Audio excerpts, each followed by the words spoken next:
Good morning, students. Today we will study about the sensory and nerve cells in the Obelia. Obelia में बहुत ही सामान्य प्रकार का nervous system पाया जाता है और ओबिलिया एक प्रकार का कॉलोनियल प्राणी है। ये समुद्र के उथले पानी में पाया जाता है और ये सिलेंट्रेटा के हाइड्रोजोआ का सदस्य है। Obelia is a sedentary marine colonial form found attached on the surface of seaweeds, mollusk shell, rocks, woodpiles and shallow water। ये पॉलीमॉर्फिज्म को प्रदर्शित करता है और इसमें विभिन्न प्रकार के ज़ूइड्स जैसे कि पॉलिप है, हाइड्रेंथ, ब्लास्टोसिल्स, गोनोजोइड्स, ब्लास्टोस्टाइल गोनोजोइड्स, मेडुसा आदि पाए जाते हैं। और इसका आकार एक प्रकार से ट्री लाइक एक तरह की ये निवह या कॉलोनी बनाता है और उस पर जो आवरण पाया जाता है वो पारदर्शक या ट्रांसपेरेंट होता है।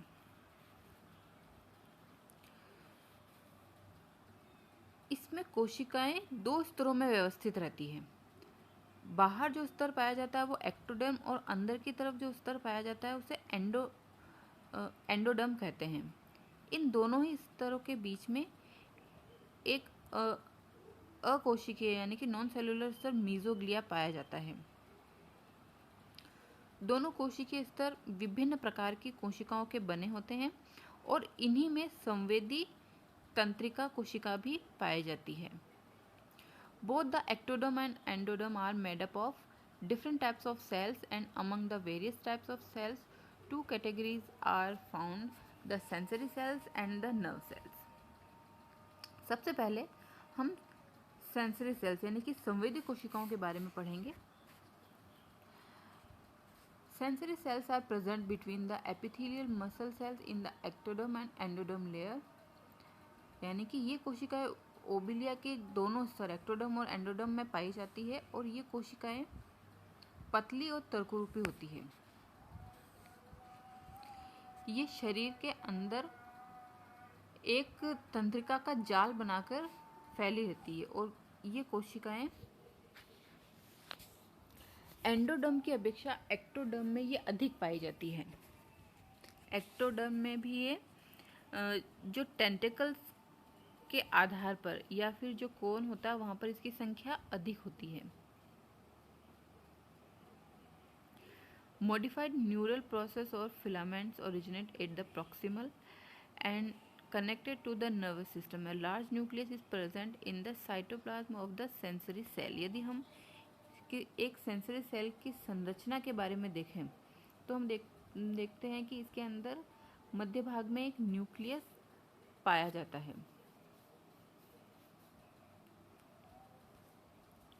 प्रत्येक जो सेंसरी सेल होती है ये कोशिका कला के भीतर धंसकर एक प्याले के समान संरचना बनाती है और इस प्याले नुमा गर्त में एक जो रोम के समान प्रवर्ध निकला रहता है उसे हम सेंसरी हेयर या सीलियम कहते हैं, जैसा इसमें दिखाया गया है। इस कोशिका के अंदर इसके अधर छोर से एक या अधिक धागेनुमा प्रवर्ध निकले रहते हैं और इनके अंतिम छोर पर यानी कि इसके नोड्यूलेटेड प्रोसेस पर ये फूल कर एक संरचना बनाते हैं जिसे संवेदी प्रवर्ध भी कहते हैं। प्रत्येक कोशिका में एक बड़ा केंद्रक पाया जाता है और संवेदी कोशिका का जो संवेदी रोम है वो एक बेसल ग्रेन्यूल से विकसित होता है।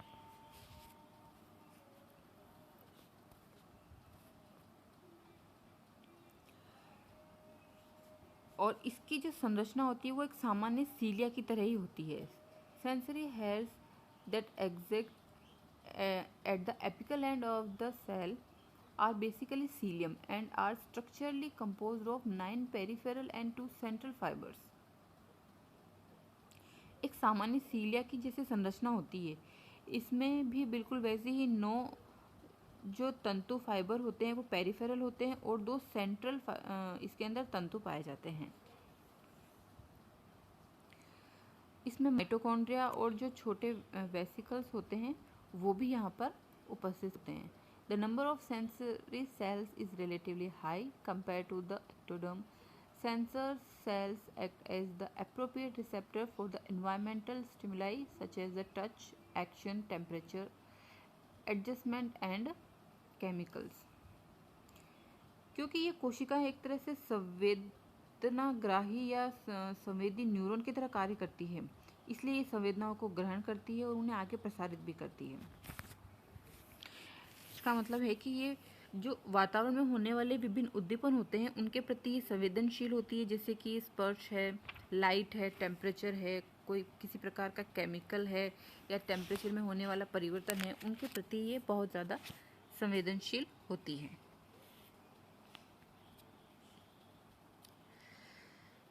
The sensory cell does act as the receptor and sensory neuron, that is, it also propagates after receiving the impulse.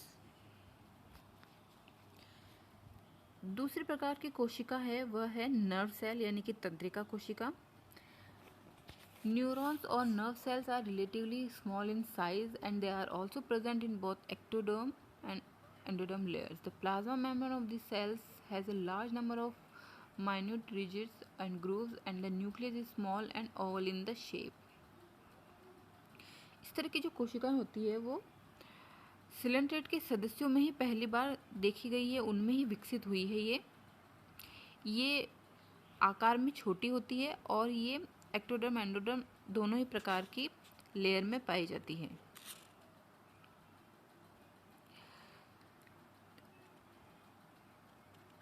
ये मीजोग्लिया के समीप पाई जाती है और स्ट्रक्चरली अगर हम देखें तो ये कोशिकाएं बहुध्रुवीय तंत्रिका कोशिका के समान होती है और इनमें मध्य में एक कोशिका काय पाई जाती है और कोशिका के विभिन्न ध्रुवों से कई प्रकार के ब्रांचेस, कुछ आउटग्रोथ निकले रहते हैं। Ribosome also occur independently in the cytoplasm and mitochondria may be present in cluster or scattered in the cytoplasm. इसके साइटोप्लाज्म में राइबोसोम, माइटोकॉन्ड्रिया और एंडोप्लाज्मिक रेटिकुलम, वो भी दोनों ही प्रकार की इसमें सभी चीज़ें जो होती हैं यहाँ पर उपस्थित होती हैं। ये एक नर्व सेल का चित्र है जो कि मिलकर यहाँ पे नर्व नेट का निर्माण करती है। तंत्रिका कोशिका से ये जो प्रवर्ध निकले रहते हैं इन्हें न्यूराइट्स कहते हैं। प्रत्येक तंत्रिका कोशिका के कोशिकाकाय में केंद्रक और जो दूसरे सेल ऑर्गेनेल्स रहते हैं उनके अलावा भी बहुत सारी माइक्रोट्यूबल्स पाई जाती है और इन कोशिकाओं के जो प्रवर्ध होते हैं वो आपस में जुड़े नहीं रहते हैं बल्कि ये आपस में सिनेप्स का निर्माण करते हैं।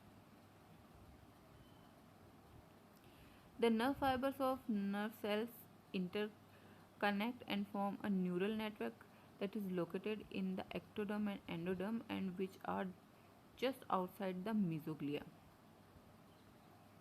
The fibers of nerve cells connect to each other and to the fibers of sensory cells by the synapse. यानी कि इसके प्रवर्ध आपस में जुड़ते नहीं है बल्कि ये आपस में सिनेप्स का निर्माण करते हैं और इस तरह से ये तंत्रिका कोशिकाएं आपस में मिलकर एक तंत्रिका का जाल बनाती है जो कि नर्व नेट कहलाता है। एंडोडर्म में भी इसी तरह की तंत्रिका कोशिकाएं पाई जाती है जो कि मीजोग्लिया के उस पार एक तरह का नर्व नेट बनाती है। दोनों तंत्रिका जाल आपस में कई प्रकार के प्रवर्धों के द्वारा जुड़े रहते हैं और ये स्पर्शकों के आधार भाग हाइपोस्टोम या फिर जो मुख शंकु जो होता है वहाँ पर ये ज़्यादा उपस्थित होते हैं।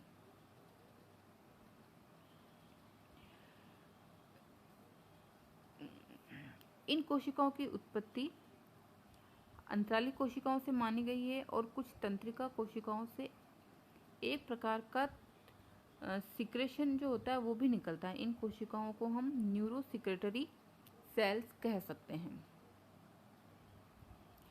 इनमें जो नर्व रिंग होती है वो एक प्रकार की रिदमिक कॉन्ट्रैक्शन को रेगुलेट करती है। The rhythmic contractions regulated by the lower nerve ring occur occasionally compared to the work of the pacemaker of the vertebrate heart.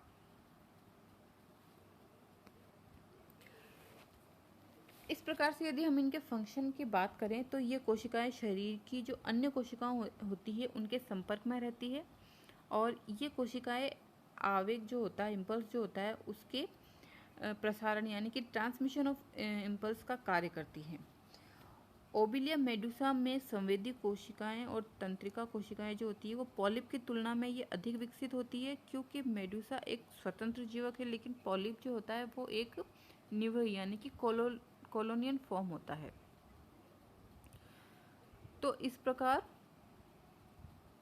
से आज हमने देखा कि ओबिलिया में किस प्रकार से एक प्रिमिटिव टाइप का नर्वस सिस्टम पाया जाता है, जो कि 2 प्रकार की सेल से मिलकर बना होता है, और ये इसके अंदर नर्वस सिस्टम का कार्य करते हैं। Thank you.